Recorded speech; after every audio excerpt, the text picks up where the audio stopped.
नमस्कार दोस्तों, मैं डॉक्टर पवन शर्मा श्री आदित्य क्लासेज अनूपगढ़ से आज आपके सामने दुर्ग का अगला चैप्टर जो मैं लेके आया हूँ, इसके अंदर दुर्ग में अपने भटनेर दुर्ग पढ़ने जा रहे हैं। आज कौन सा दुर्ग पढ़ने जा रहे हैं? भटनेर दुर्ग। इससे पहले हमने दुर्ग की सामान्य जानकारी ली थी और उसके बाद दूसरे भाग में हमने जैसलमेर का दुर्ग पढ़ा था। तो आज हम भटनेर दुर्ग के बारे में जानकारी लेंगे। तो क्या क्या इंपॉर्टेंट प्रश्न बनते हैं देखते हैं इससे। ठीक है दोस्तों, तो शुरू करते हैं भटनेर दुर्ग। सबसे पहले प्रश्न बनता है, भटनेर दुर्ग का निर्माण किस शासक ने करवाया? ठीक है दोस्तों, तो भटनेर दुर्ग का निर्माण भाटी शासकों ने करवाया और भाटी नरेश भूपत या भूपत भाटी भी कह सकते हो। ठीक है, भाटी नरेश भूपत ने इस भटनेर दुर्ग का निर्माण कराया। भाटियों से ही इसका नाम भटनेर पड़ा। ठीक है दोस्तों, अब देखो इसके बाद इस दुर्ग का निर्माण कब हुआ? तो देखो इस दुर्ग का निर्माण 288 ईस्वी में हुआ। कुछ किताबों में इस दुर्ग का निर्माण 298 ईस्वी भी लिखा हुआ आता है, लेकिन सही उत्तर 288 ईस्वी ही माना गया है। ठीक है दोस्तों, अब देखो इसके बाद यह लिखा हुआ आ सकता है तीसरी शताब्दी में। ठीक है, कौन सी शताब्दी में? तीसरी शताब्दी में इस दुर्ग का निर्माण हुआ। यह भी उत्तर लिखा हुआ आता है तीसरी शताब्दी में। ठीक है दोस्तों, अब देखो कि ये जो दुर्ग है यह राजस्थान का सबसे प्राचीन दुर्ग है। ये प्रश्न बनता है कि राजस्थान का सबसे प्राचीन दुर्ग है, तो उत्तर आएगा भटनेर दुर्ग। राजस्थान का सबसे प्राचीन दुर्ग है। ठीक है दोस्तों, अब देखो कि ये जो दुर्ग है ये घग्गर नदी के किनारे है।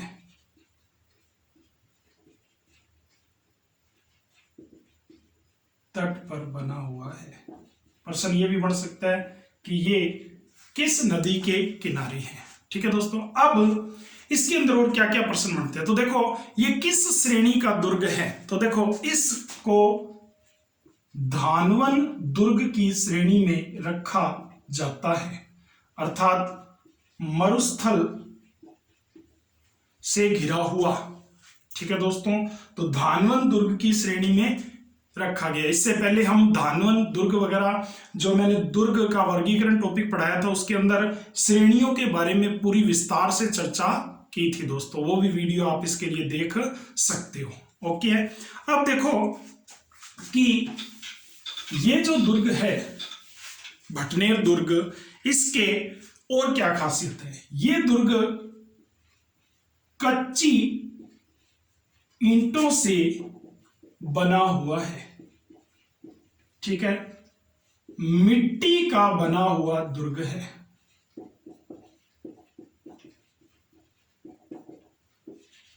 ठीक है दोस्तों, तो कच्ची ईंटों से निर्मित है और मिट्टी का बना हुआ दुर्ग है। और इसकी क्या खासियत है? तो देखो कि ये जो दुर्ग है ये 52 बीघों में फैला हुआ है।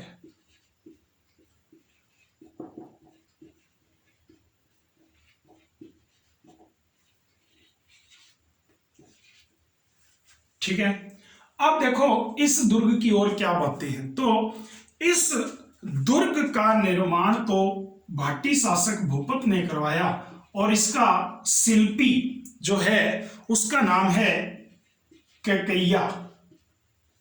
तो आपसे पूछ लिया जाए कि भटनेर दुर्ग के शिल्पी का नाम क्या है, तो उत्तर क्या होगा?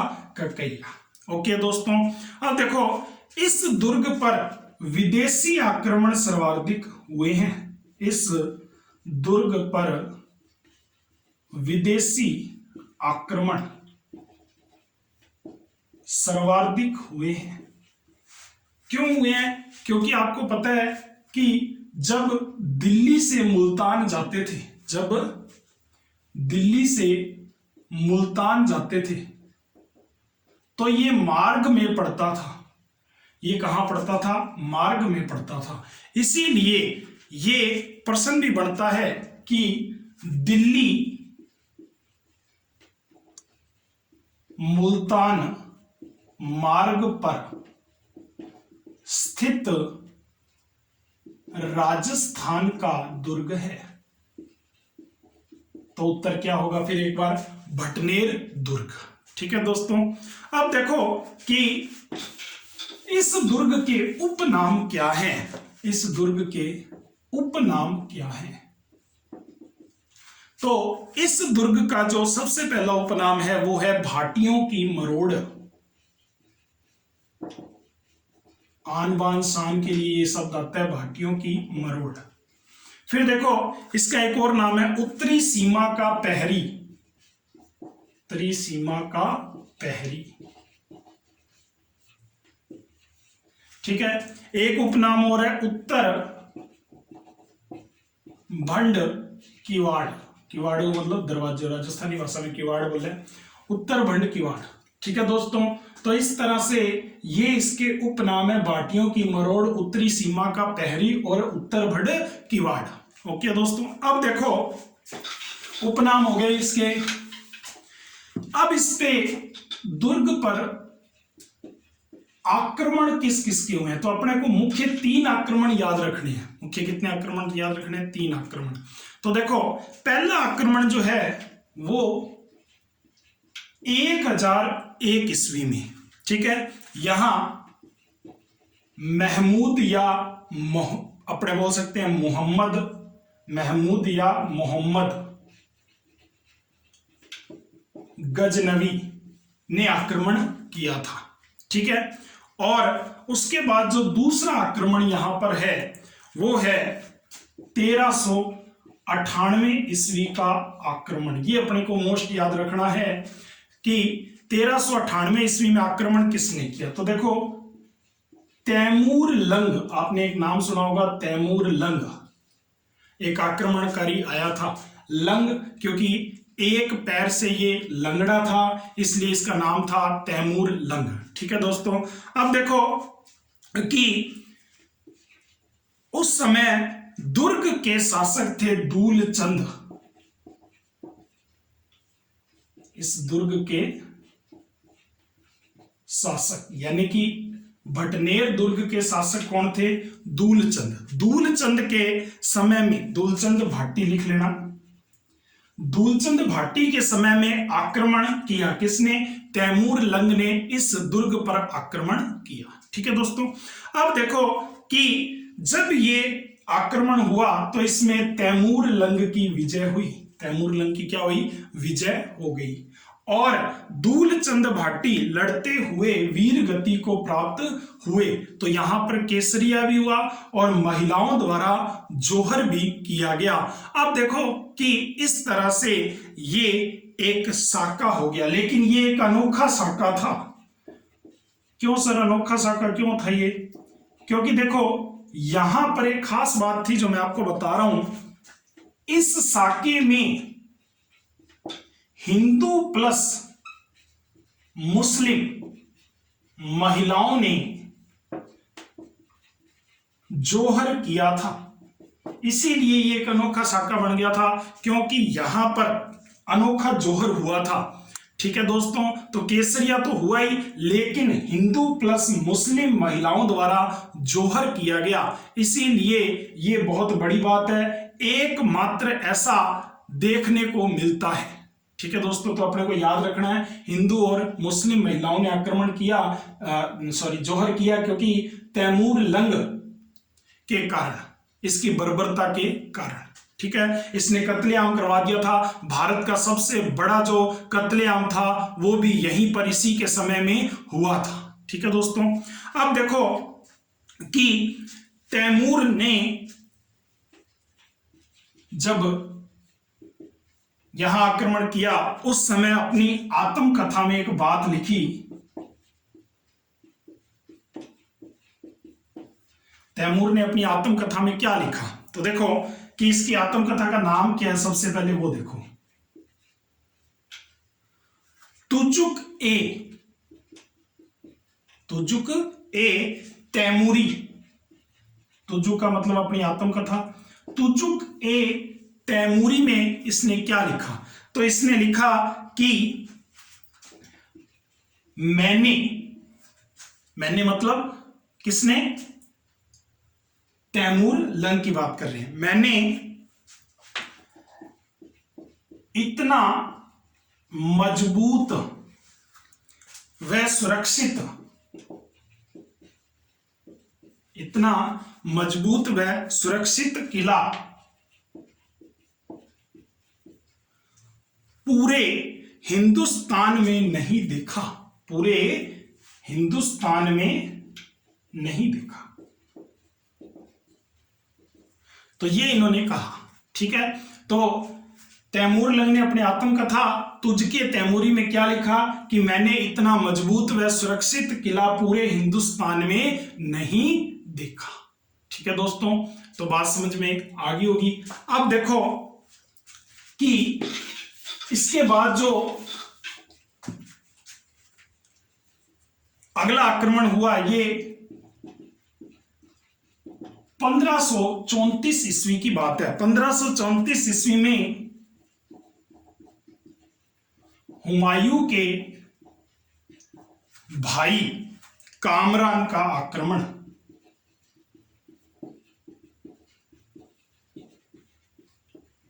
तो अपने को याद रखना है कामरान का आक्रमण, ठीक है। उस समय यहां बीकानेर के शासक, राठौड़ों का राज था, बीकानेर के शासक जेत सिंह का सेनापति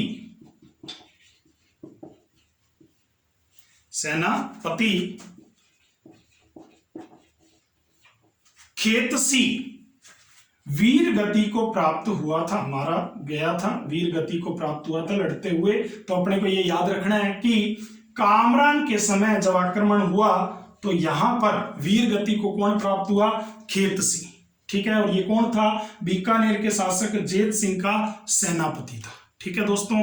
अब देखो कि इसके बाद जो एक इंपॉर्टेंट आक्रमण है जो हमें याद रखना है, जो पेपरों में बहुत बार पूछा जाता है, 1805 ईस्वी का आक्रमण। कब का है? 1805 ईस्वी का आक्रमण। वो आक्रमण क्या है? तो देखो कि 1805 ईस्वी में बीकानेर के शासक कौन थे सर? उस समय बीकानेर के शासक थे सूरत सिंह। सूरत सिंह ये बीकानेर के उस समय शासक थे। सूरत सिंह ने इस किले पर 1805 ईस्वी में आक्रमण किया, ठीक है दोस्तों। अब देखो कि इस किले पर लगभग 5 महीने तक घेरा डाले रखा। कितने महीने तक घेरा डाले रखा? लगभग 5 महीने तक घेरा डाले रखा। उस समय भटनेर का शासक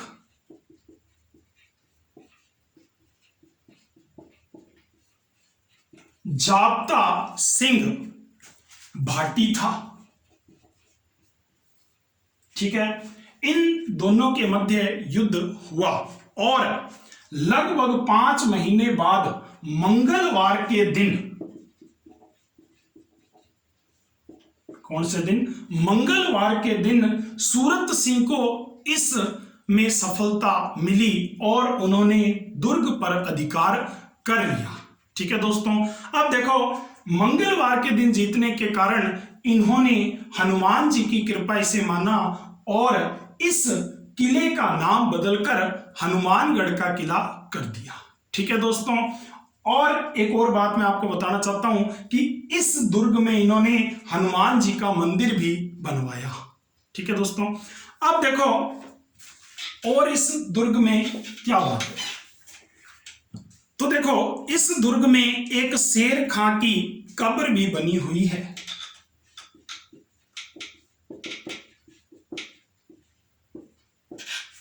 शेर खां की कब्र भी स्थित है। अब ये शेर खां कौन है? तो देखो ये गुलाम वंश के सुल्तान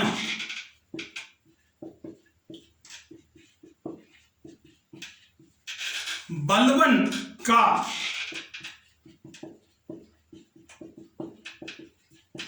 चचेरा भाई था, ठीक है, जिसकी भटनेर में मृत्यु हो गई थी,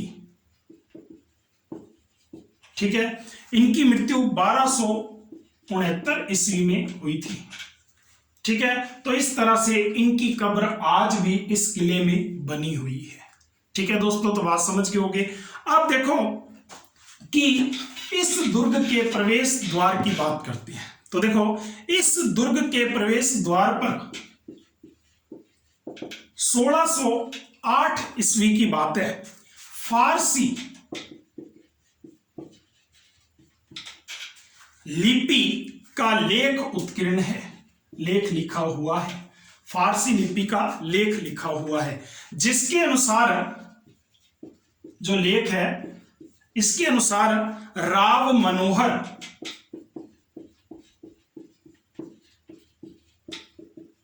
कछवाहा ने शाही आज्ञा, कौन सी आज्ञा? शाही आज्ञा से वहां मनोहर पोल, ध्यान से देखना गेट का क्या नाम है, मनोहर पोल नामक दरवाजा बनवाया था, ठीक है। तो 1608 ईस्वी की बात है, फारसी लिपि में एक लेख लिखा हुआ है और इसके अनुसार राम मनोहर कछवाहा ने आज्ञा से वहां मनोहर पोल नामक दरवाजा बनवाया था। अब देखो कि इस किले के एक और दरवाजे पर एक बात आपको बताने जा रहा हूं। एक राजा व 6 रानियों की आकृति बनी हुई है दरवाजे पर। अब इसके पीछे की क्या कहानी है ये भी आपसे थोड़ी सी मैं बात करना चाहता हूं। तो देखो क्या बात है इसकी, तो मैं आपको बताता हूं कि आपने नाम सुना होगा दलपत सिंह, शासक दलपत सिंह। सर ये कहां के शासक थे? बीकानेर के। बीकानेर के शासक, आपने नाम सुना होगा महाराजा राय सिंह। राय सिंह के पुत्र थे, कौन थे पुत्र? दलपत सिंह, ठीक है। अब देखो ये जो दलपत सिंह थे ये विद्रोही थे, ये क्या थे? विद्रोही थे। और हुआ क्या था तो मैं आपको बता देता हूं। जहांगीर, नाम सुना होगा आपने, मुगल बादशाह जहांगीर। जहांगीर ने दलपत सिंह को अजमेर में कैद कर दिया था। इसके पीछे की कहानी बता रहा हूं, कैद कर दिया था। किसको कैद कर दिया था? दलपत सिंह को, ठीक है। अब देखो कि हुआ क्या, क्योंकि जहांगीर इन पे कुपित हो गया था इसलिए इनको अजमेर में कैद रखा था। अब हुआ क्या कि एक बार की बात है, चंपावत हाथी सिंह, बीकानेर का ये हाथी सिंह, चंपावत हाथी सिंह अपने ससुराल जा रहा था। कहां जा रहा था? ससुराल। रास्ते में एक चारण कवि ने इनको संबोधित किया और कहा कि आपके शासक तो कैद में हैं और आप ससुराल जा रहे हो। इस तरह से इनको संबोधित किया तो ये अपने 300 वीरों को लेकर लड़ाई करने के लिए, युद्ध करने के लिए रवाना हो गए और दलपत सिंह की सहायता की, उनको जाके छुड़वाया। लेकिन इस युद्ध में हाथी सिंह और 300 वीर सैनिक लड़ते हुए वीर गति को प्राप्त हो गए और दलपत सिंह भी वीर गति को प्राप्त हो गए। जब ये सूचना मिली कि दलपत सिंह वीर गति को प्राप्त हो गए तो भटनेर में जैसे ये सूचना पहुंची तो उनकी 6 रानियों ने सती हो गई। इसीलिए इस दरवाजे पर एक राजा व 6 रानियों की आकृति बनी हुई है, वो दलपत सिंह महाराजा की बनी हुई है, बीकानेर वालों की। ठीक है दोस्तों, तो आप पूरी बात समझ गए होंगे। तो ये हमने भटनेर दुर्ग के बारे में आज पूरी जानकारी ली। अगर आपको ये जानकारी पसंद आए तो आप इसको लाइक और शेयर करें और सब्सक्राइब कर लें मेरे चैनल को। ठीक है दोस्तों, ताकि आपको हर सूचना मिलती रहे। धन्यवाद।